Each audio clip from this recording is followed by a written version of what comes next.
El día de la vacancia celebraba, se tomaba selfies y fotos, atribuyéndose un triunfo como propio y como si fuera un triunfo. Esta situación en la que nos encontramos, cuando en realidad se trata pues de la actuación de un presidente probadamente incompetente, políticamente torpe y absolutamente irresponsable, ¿no? Y altamente sospechoso. No perdamos de foco que además del tema de la vacancia que se aprobó por el golpe de Estado, está todo el tema de corrupción, altamente sospechoso de ser un político corrupto. Muy bien. Con esta actuación que nos demostró el Congreso y con lo que estamos viendo esta noche, que se agarran a golpes en el hemiciclo, como si fuera un circo eso, demostrando además miopía política y desconexión de la realidad. Ya les mostré, ya les comenté esta encuesta del Instituto de Estudios Peruanos, 86% de los peruanos que reclama ante la eventual salida del presidente Pedro Castillo, ¿qué debe ocurrir? Elecciones generales, dice la mayoría. Y la presidenta Dina Boluarte parecía no tomar nota, ¿no es cierto?, de ello al haber asumido por sucesión constitucional la presidencia del Perú. En su primer mensaje a la nación afirmó que ella gobernaría hasta julio del 2026 y empezaron las protestas. Con el paso de las horas y de los días, la señora Boluarte ya no ha descartado la posibilidad del adelanto de elecciones. De hecho, acaba de aprobarse debatir el día miércoles 14 en el Congreso de la República un proyecto que se aprobó en la Comisión de Constitución sobre adelanto de elecciones. Hay que recordar que hasta hace 16 meses la señora Dina Boluarte fue ministra del gobierno de Castillo y ella va a tener que navegar en un Congreso donde no tiene bancada.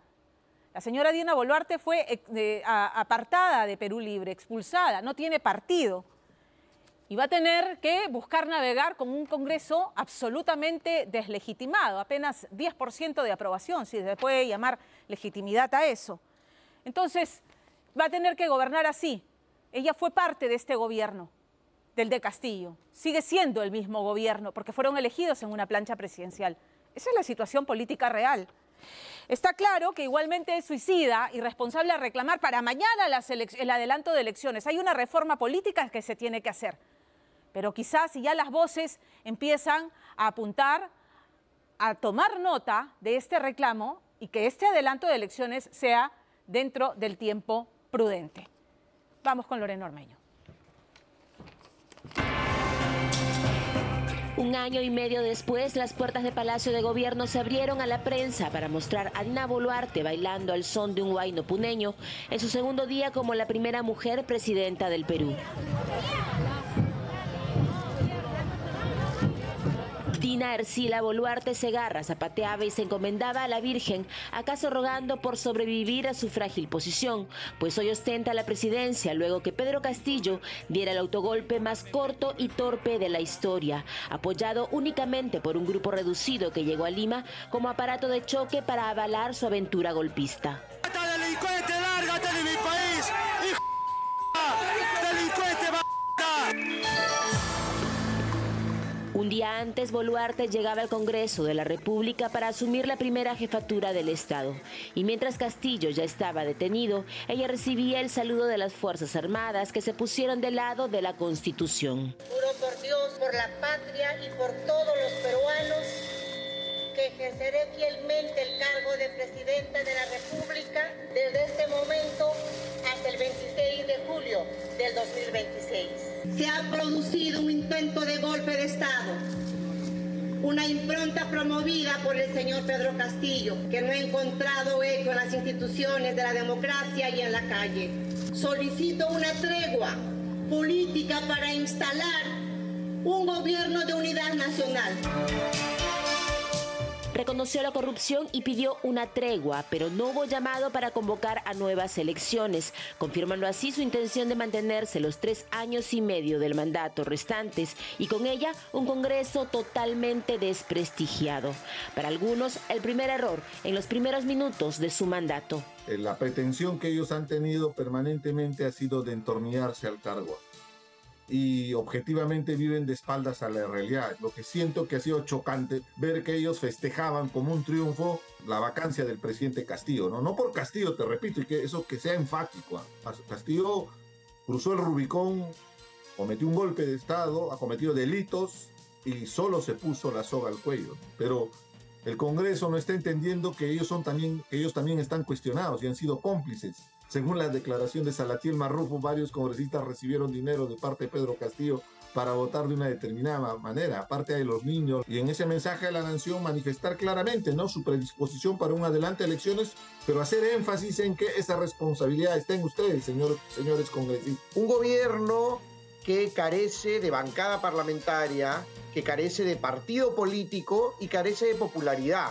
Entonces, ante la falta de ello, requiere necesariamente de operadores políticos y de voceros políticos para mostrar que hay una contraposición, que hay una postura distinta a lo que se venía ejecutando en el gobierno de Pedro Castillo. Y básicamente creo que deben apuntar a dos temas. El primero, al orden interno, al control, y lo segundo, al tema económico. La solución no pasa por adelantar o no adelantar elecciones. La situación pasa por tener mayor tranquilidad en el país y tener un cambio de timón de lo que ha sido un pésimo gobierno. Al día siguiente, Boluarte declaró que podría cortar su mandato de ser necesario. Y es que se estrenó como presidenta con un congreso donde el partido que la llevó al poder niega el autogolpe que todos vimos en televisión. Se ha declarado su enemigo y junto a otras bancadas satélites que engendró, llamó a tomar la calle. Curiosamente, el bloqueo de carreteras inició en Ica, donde el congresista Guillermo Bermejo llegó negándose a ser acompañado por su escolta.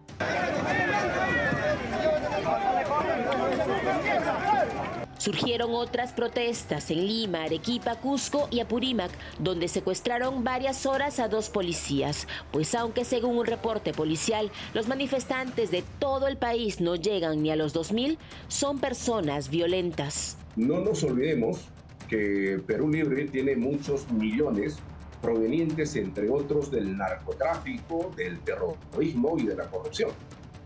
Y Vladimir Cerrón sabe perfectamente que con dinero se puede mover todo. Por lo menos las hordas que llegaban a Lima y se formaban en patio del Palacio de Gobierno, pues definitivamente tenía un financiamiento. Era gente que llegaba ahí no por su voluntad, sino porque a cambio iba a recibir algo. De manera que si es que acaso se destina algunos millones para movilizar a gente del interior del país, que dicho sea de paso no tiene nada que perder y está esperando hacerse un cachuelito en estas movilizaciones en contra de Dina Boluarte, puede producirse, sí, efectivamente, una sonada. Perú Libre parece decidido a cambiar la historia, borrar el hecho de que Dina Boluarte fue elegida con Castillo en su plancha presidencial, cargo que logró por su cercanía con el dueño del partido, Vladimir Cerrón, con el mismo discurso confrontacional. Que somos un partido de izquierda socialista y buscamos el cambio a través de una constitución, el que vamos a devolverle la esperanza, el que le vamos a devolver un futuro diferente.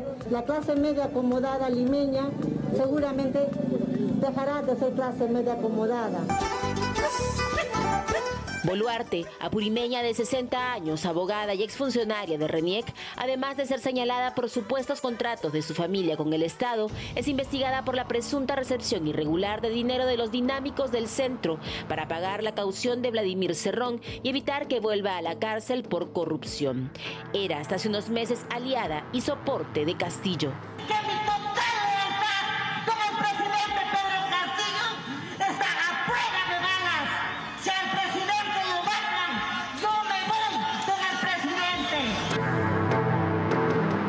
Sin embargo, con Castillo ahogado en denuncias, con su familia investigada y su sobrino y ministros prófugos, Dina comenzó a alejarse. Cerrón nunca negocia políticamente, Cerrón siempre negocia delincuencialmente. De manera que teniendo a Dina Boluarte como vicepresidenta de la República, pues Cerrón quería una cuota de poder mínimamente 50-50. Las discrepancias se hicieron críticas y terminó pues tildándola de traidora en razón de que ésta decide renunciar a Perú Libre.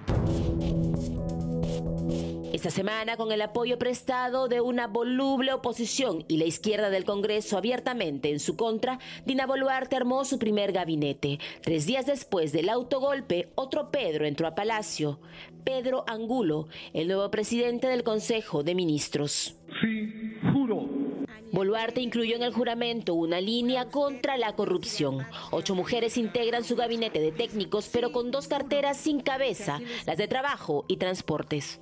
Este no es un gabinete muy político, es un gabinete más técnico, que está bien en cierta medida, pero en una situación tan convulsionada como la tenemos ahora, como la que tenemos ahora, con la caída de un presidente, con un Congreso desacreditado, se necesita bastante muñeca política para poder, tratar de apaciguar estas marchas, tratar de evitar que se bloqueen carreteras, evitar que se estanque el país, más lo que ya hemos venido sufriendo con el presidente Pedro Castillo, con el expresidente Pedro Castillo, y que pueda lidiar con el Congreso.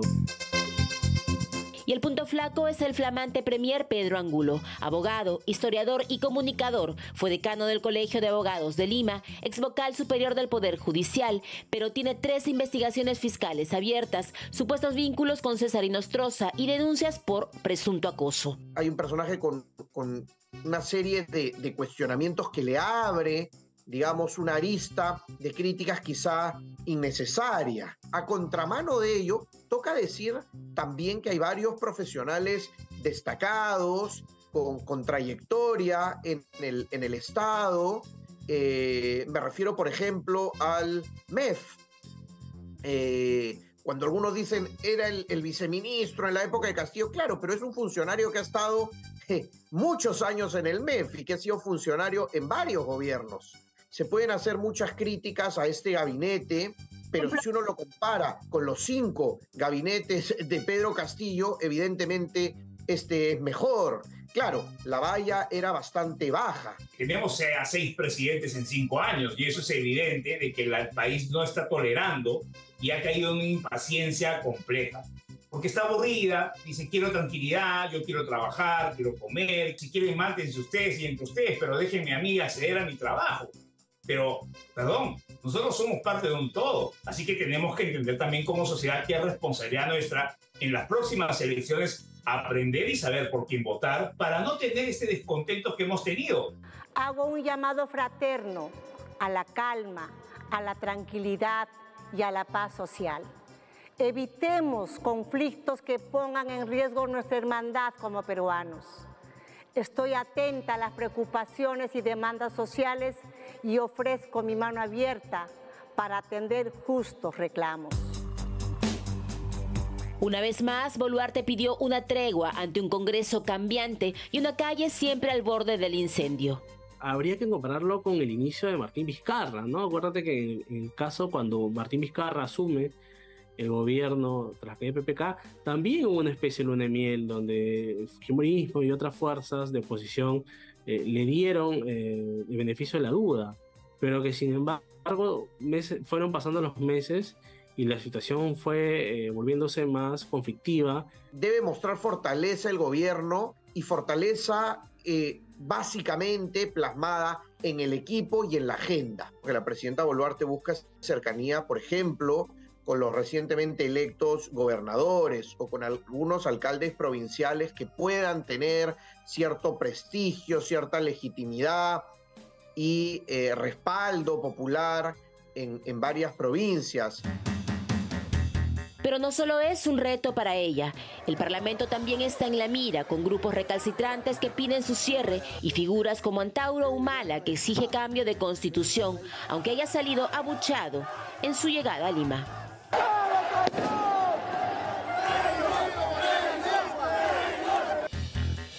Estas semanas serán decisivas para saber si Dina Boluarte terminará su mandato o si se convoca a nuevas elecciones, una atribución del Congreso. Ya hay un dictamen aprobado en la Comisión de Constitución que simplemente es cuestión de que se eleve al Pleno, se ponga a debate y se vea si se logra o los 66 votos para someterlo al referéndum o los 87 para convocar una nueva legislatura. Hoy Hoy la izquierda congresal impulsa el adelanto de elecciones, pese a que durante las denuncias que ahogaban a Castillo se negaba siquiera a pensarlo. Boluarte ya señaló que de ser necesario buscaría recortar su mandato. Pero a nivel nacional tú haces una encuesta y ya puede evaluarlo, es probablemente el 70% de la población que le va a pedir adelanto de elecciones. Pienso que está todavía en el umbral de las oportunidades para que lo pueda plantear, ahora que ha conformado un nuevo gabinete. El asunto es que no veo el perfil político en este gabinete. No tiene ese aspecto político que es muy importante, ¿no? Para poder llegar a hablar con la población y que se pueda entender que esto es un proceso de transición y que se está siguiéndose la sucesión de mando como corresponde a la Constitución, que legalmente se está cumpliendo. Acá no hay ningún golpe de Estado contra Pedro Castillo. El que hizo golpe de Estado fue el propio Pedro Castillo contra él mismo y ahora está pagando las consecuencias. Pero nada garantiza que nuevas elecciones cambien en algo el futuro del país sin políticas públicas para evitar a tanto aventurero. Si una persona llega creyendo que es el Salvador del Perú, comienza muy mal. Ningún partido en el país tiene los equipos suficientes para gobernar. La única manera de poder llegar y seguir adelante en esta coyuntura es un frente donde todas las personas al menos crean en los ejes fundamentales: democracia, libertad, desarrollo, crecimiento y mejor distribución de la riqueza. No en una persona que quiera destruir a la otra mitad del país para lograr una mejor distribución. Con 6 presidentes en 6 años, la caída de Castillo fue una breve válvula de escape, pero la bomba sigue activa. ¿Tendrá nuestra clase política la suficiente conciencia para poner por delante al país o implosionaremos nuevamente?